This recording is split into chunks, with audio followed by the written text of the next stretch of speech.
Hi everybody, thank you so much for coming. We are extremely excited to hear Brian Ang tonight. Brian Ang is one of the three last readers of this series, which has been going this spring. We hope you'll come back for April 13th for Ted Rees, the handbills out front. Following something I did last week, the reading room is a take a book, leave a book room. So all these books are available to be taken free of charge, with the caveat that you should either now or at a future time leave another book. So we've curated a suggested book in case you're daunted by the sort of sublime range available and or are not familiar with contemporary avant-garde and experimental poetics. So if you need a sort of hand-holding suggestion, we recommend Occupational Treatment by Taylor Brady, which you'll find on your seat. Consider it maybe like the in-flight, like how to use your cushion as a flotation device kind of thing.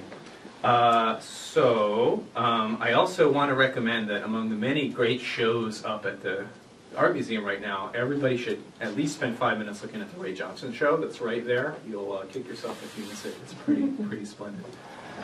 So I was thinking about the fact that Brian has a accomplishment which is comparatively rare as far as I'm aware in terms of poets, certainly poets that I know, which is that his work has appeared in a newspaper. In fact, Brian is quoted at length in Ashland, Oregon's daily paper.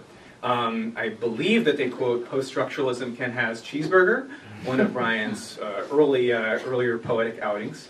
It occurred to me that this is, as funny as it might seem that they quote this work, it's a nice segue into the fact that one of the crucial elements of Brian's poetic work, critical engagement, and sort of personal life is the question of the civic and the political in relation to poetry.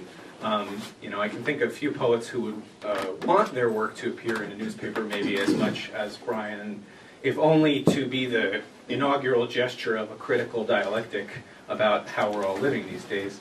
And I think Brian's political engagement is really signaled all over his work. It's evident in the titles of his chapbooks, like Communism and Paradise Now, sentiments that I, for one, can get behind. And also in the name of his poetic journal, which is called Armed Cell. Given that this is a season of many people speculating on what are the relations between aesthetic practice and political engagement and praxis, we thought it would be really valuable to hear a bit about Brian's take on those issues. So I'd like to welcome you all to listen to Brian Ang.